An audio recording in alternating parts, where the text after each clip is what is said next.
Economics एक ऐसा subject बन चुका है जिसको इतना टफ एनटीए ने कर दिया है जो बच्चों को एग्जाम देने के बाद पता चलेगा।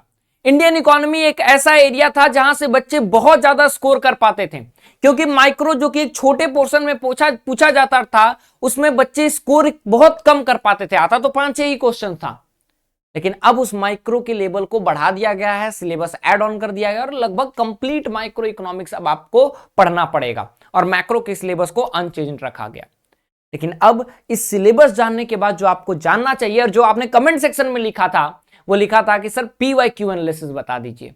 और मैं आज आप लोगों को 2022, 2023, 2024 के PYQ analysis, types of questions, किस तरह के क्वेश्चन आते हैं, किस चैप्टर से कितने क्वेश्चंस आते हैं, वो और कंप्लीट इंफॉर्मेशन मैं आप लोगों को देने जा रहा हूं। साथ ही मैं बताऊंगा कि कैसे आपको इकोनॉमिक्स का प्रिपरेशन करना है, तो लास्ट तक आपको बने रहना होगा। नमस्कार, स्वागत है आपका हमारे इस ऑनलाइन लर्निंग प्लेटफॉर्म बेसिक शिक्षा पे। उम्मीद करता हूं कि आप बढ़िया होंगे, मस्त होंगे और आप अपनी तैयारी को कर रहे होंगे। नहीं कर रहे होंगे तो ये वीडियो देख लीजिए, बहुत जल्द स्टार्ट कर देंगे। मैं अमित तिवारी आप सभी लोगों का इकोनॉमिक्स और पॉलिटिकल साइंस का मेंटर आज डाटा एनालिसिस करने वाला हूं। Data analysis in the sense मैं आपको बताऊंगा कि आपकी ये जो 2 बुक्स हैं, वो 2 बुक्स किस तरह से आपके लिए क्रांतिकारी होने वाले हैं। इतनी इजी बुक थी, फालतू का डिलीट किया गया, पता नहीं क्या हुआ। चलो 2024 के एनालिसिस के बारे में बात करते हैं, आगे बढ़ेंगे, 22-23 पे भी आएंगे। 2024 पे बात करें तो 24 में 7 क्वेश्चन माइक्रो इकोनॉमिक्स से आए थे। सक्सेस रेशियो बहुत कम रहता है, बच्चे माइक्रो इकोनॉमिक्स में स्कोर नहीं कर पाते हैं क्योंकि वो 11 में पढ़ के ही नहीं आए रहते हैं। वो सोचते हैं कि सर 11 में मैंने अच्छे से पढ़ा नहीं, यहां पे मैं कर नहीं पाया। मैक्सिमम लोगों को 11th में ही माइक्रो इकोनॉमिक्स पढ़ाया जाता है, तब उनको कंफ्यूजन में रहते हैं, दिक्कत में रहते हैं, बेसिक्स उनकी कंप्लीट नहीं रहती है, कंसेप्ट क्लियर नहीं रहते हैं, तो दिक्कत होती है। और इसमें भी 2 मीडियम, 2 हार्ड आ गए, 3 ईजी आए थे। मैक्रो इकोनॉमिक्स में देखें तो 22 क्वेश्चन थे, इंडियन इकोनॉमी से 21 थे, लेकिन ये जो 21 थे इसमें आप 20 कर लेते, ऐसे क्वेश्चंस थे। तो ये स्कोरिंग एरिया था, इसको डिलीट कर दिया गया। खैर बहरहाल आगे बढ़ते हैं। 2023 के अगर ट्रेंड एनालिसिस को देखें, जो कि एक सीबीटी मोड में हुआ था, अलग अलग शिफ्ट में हुआ था, तो देखो किस तरह से इंपैक्ट डालता है।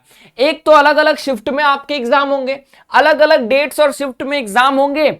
उस शिफ्ट और डेट्स के एग्जाम के कारण आपके नॉर्मलाइजेशन लाना पड़ेगा। एक तो गरीबी, ऊपर से आटा गीला वाला कंडीशन।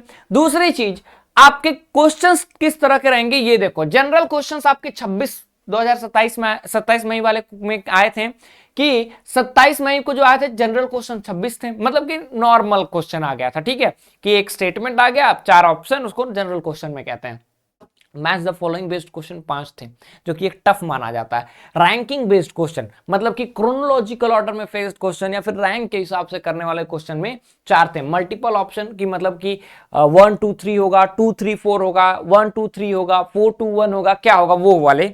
न्यूमेरिकल बेस्ड 2 ही थे, जो चिल्लाते हो नेशनल इनकम नहीं आते हैं ज्यादा क्वेश्चन, और जो आते हैं बहुत इजी आते हैं। प्राइस डिटर्मिनेशन से भी नहीं आते हैं, उतना टफ नहीं है। पैसेज से 10, मतलब कि 5-5-2 पैसेज आपका आना ही आना है। ठीक है, अब इसमें ओवरऑल एनालिसिस माइक्रो इकोनॉमिक्स से देखिए तो माइक्रो में इंट्रोडक्शन टू माइक्रो इकोनॉमिक्स में 2 आए थे, 1 आए थे, 3 आए थे। 27 मई वाले में, 28 वाले में 1 5 2 हो गए, फिर 1 2 3 2 हो गए। यहां पे मतलब एक चीज तुमको दिखेगा कि वेरिएबिलिटी बहुत ज्यादा है। कोई भी टीचर ये नहीं कह सकता बाबू यहां से 2 क्वेश्चन आएंगे, यहां से 2 क्वेश्चन आएंगे, यहां से 2 क्वेश्चन आएंगे, नहीं कह सकता, कोई भी नहीं कह सकता। बुक वाइज डिवाइड भले कर सकते हैं कि माइक्रो से 25 आएंगे, मैक्रो से 25 क्वेश्चन आएंगे। अब ये याद रखिएगा कि माइक्रो से 25, मैक्रो से 25 में तो 50-50 वेटेज है, दोनों पे ध्यान देना पड़ेगा। उसके लिए मैं आपको नोट्स प्रोवाइड करूंगा, जो हमारे योद्धा बैच के बच्चे होंगे उनको मैं हैंड रिटन नोट्स प्रोवाइड करूंगा। वो नोट्स आपके लिए बहुत इंपॉर्टेंट रहेंगे। मैं आपको पीडीएफ पढ़ना होगा, जो मैं आपको 1,500-2 हजार क्वेश्चन दूंगा, वो क्वेश्चन बैंक आपके लिए इंपॉर्टेंट रहेगा। तो 17 मार्च से क्लासेस चालू हो रही हैं, भूलना मत। ठीक है, चलो आगे बढ़ते हैं। तो उसके बाद अगर हम लोग आगे की बात करें तो Indian economy on the eve of independence, देखो इससे भी बहुत वेरिएबिलिटी थी, लेकिन क्वेश्चन कम। देखो 4 4 4 5 3 2 1 2 2 3 2 2 2 4 2 1 7 1, ये वेरिएबिलिटी ज्यादा है। वैसे तो ये डिलीट हो गया, तो इसलिए इसको आगे हटा देते हैं। ठीक, अब मैक्रो इकोनॉमिक्स से बात करें तो मनी एंड बैंकिंग आ गया, गवर्नमेंट बजट आ गया, बैलेंस पेमेंट आ गया, और करंट इकोनॉमिक और मिक्स्ड से भी क्वेश्चन आए थे। नेशनल इनकम और डिटर्मिनेशन ऑफ इनकम को मैंने यहां पे इंक्लूड नहीं किया, फिर भी ये हालत है। देखो वेरिएबिलिटी कितनी ज्यादा है। इसका मतलब क्या है? इसका मतलब है कि आपको देखना पड़ेगा। यहां पे देखो उस चैप्टर्स को मैंने किया है, देख रहे हो? नेशनल इनकम में 6 5 5 5 5 5 6, फिर 4 3 3, फिर 4 2 7, determination of income and employment सबसे इंपॉर्टेंट टॉपिक है।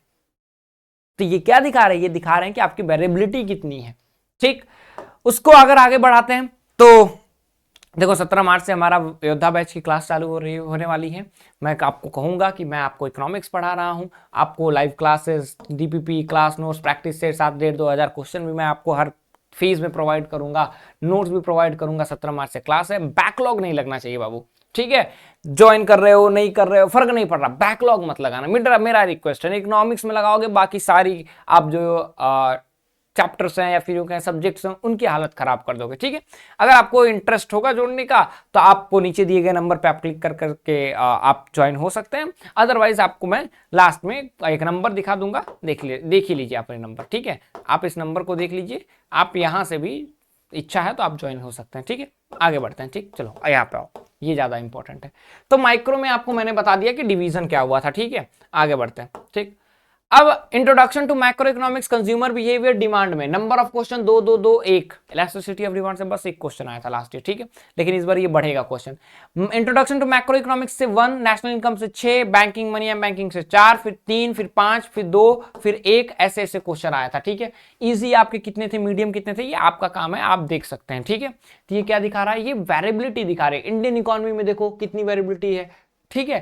कितने क्वेश्चन थे, नंबर ऑफ क्वेश्चन ये दिखा रहा है। तो इसका मतलब क्या है, इसका मतलब है कि आपके क्वेश्चंस वैरी करते हैं। अब type of question, general questions आते हैं, असर्शन रीजनिंग के क्वेश्चन आते हैं इकोनॉमिक्स में जो कि टफ लगता है। इसके लिए ट्रिक मैं आपको बताता हूं क्लास में कि क्या ट्रिक होना चाहिए।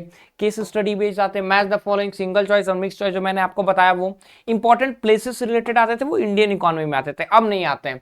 कीवर्ड्स एंड बॉक्सेस से भी अभी भी आएंगे, इंडियन इकोनॉमी से ज्यादातर आते थे लेकिन अभी मैक्रो से आएंगे, ठीक है।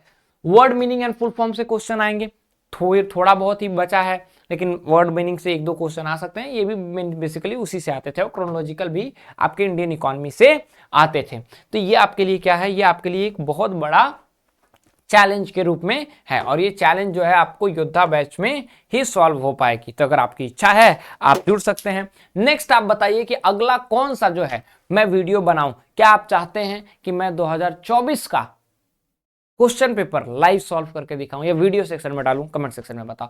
बाकी मिलते हैं अगले वीडियो में। उम्मीद करता हूं ये वीडियो आपको अच्छा लगा होगा। Till then thank you so much.